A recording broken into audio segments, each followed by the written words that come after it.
Okay guys, I'm here today for Giancarlo Bodoni, huge honor for me. Two times ADCC champion. He just won the ADCC this year, 2024. And we have Plácido over there as well. And guys, today Giancarlo is going to show us here one of his favorite moves, a straight footlock. That's part of the Shiganami instruction that he has.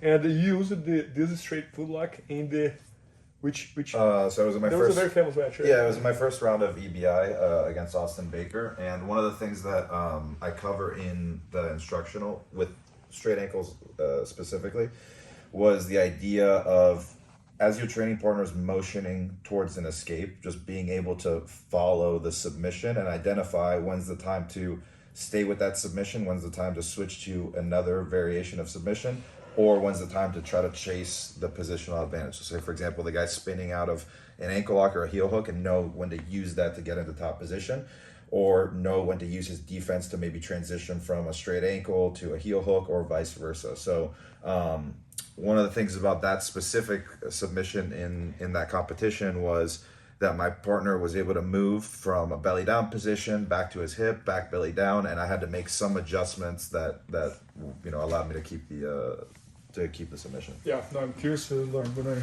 So the entry was basically from standing. He was standing up, and I come in and I get shin to shin here. Okay, and from the shin to shin position, what I did was I went and I start reaching for the ankle. I start going in and rotating, and my whole thing from here was to bump his hands to the floor.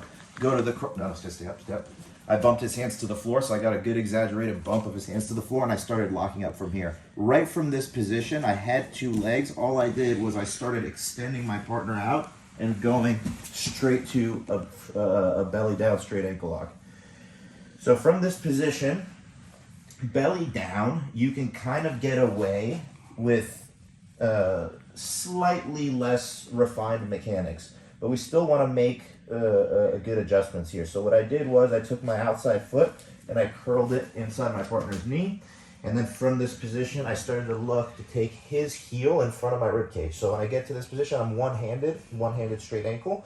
We want to start looking to open the elbow, and I want to start looking to take my chest and start to hollow it out so that I can get his heel in front of my rib cage and my own elbow close to my belly button.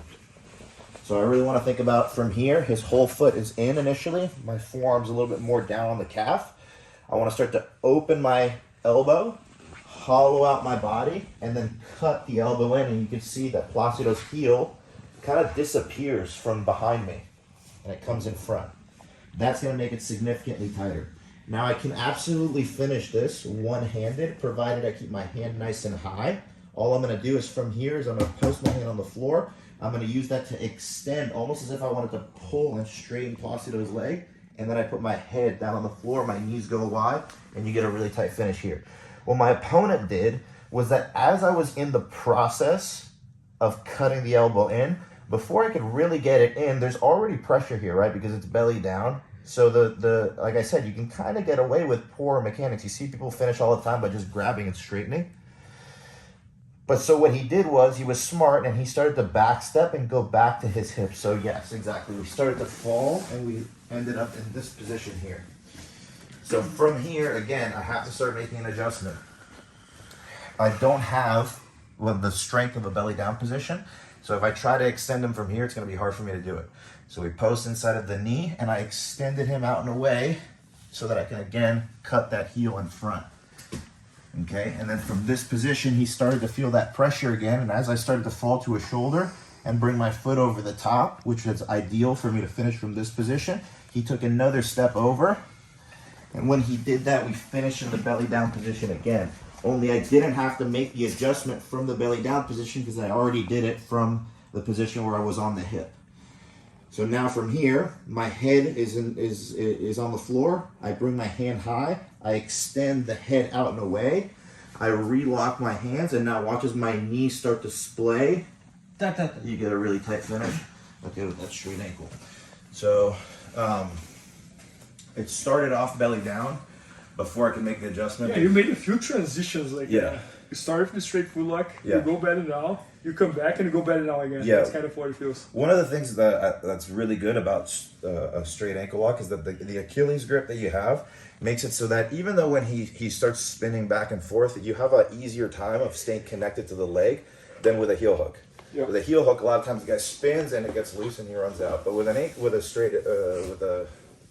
straight ankle, it's much harder for him to pull this leg free. I'm not going to say it's impossible, but it's much harder, so you have a little bit more time to be able to play with different leg positions and make the adjustments that you need.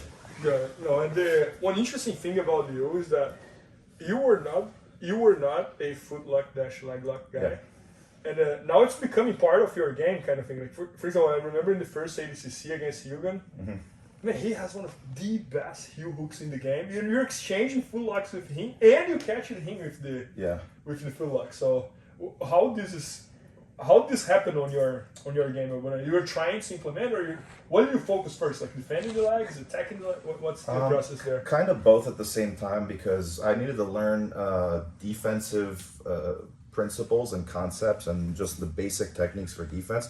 But then I had to rep them out a lot in live sparring and positional sparring.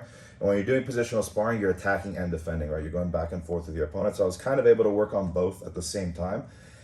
Plus, I think your defense does get a lot better when you know what you're trying to defend against. So if you start teaching heel hook defense to somebody, or armbar defense to somebody who's never seen an armbar, it's really hard for them to hit that. But once they understand how to do an armbar, or how to do a heel hook, or how to do a rear naked choke, or whatever the case is, when you teach them the defense, it's a little bit easier. So I felt that I was learning both at the same time.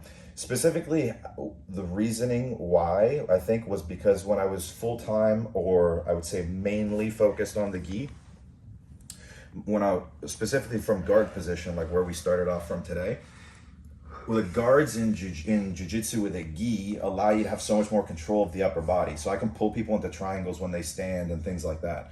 Something that you can't really do as well, no gi, when they're standing. You could do it on the ground, right? You can hit arm drags, you can start going to triangles, you can start going to guillotines and things like that. With the gi, you have a collar and sleeve, so I can hold the guy here, and I don't really feel a necessity to go in and enter the legs. But with no gi, you kind of have to go in and pull the guy into leg entanglements and use that to sweep him and then come up into top position. So it was a combination of like interest and the necessity. Yeah. Oh, yeah. No, and your defense got so good as well. Like nowadays, like people put you on those positions and it feels like you feel at home. You know?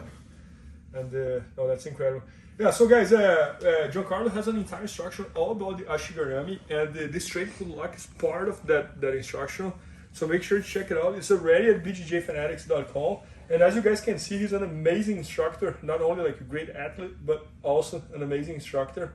And I think you guys will enjoy. So thank you, Bodoni. Thank you. Please help me out to grow my YouTube channel. Just click subscribe. And to watch more videos, just click under see more videos. I hope you enjoyed. BJJFanatics.com. Use the promo code YouTubeFaria to get 10% off any instructional video. Improve your jiu-jitsu faster.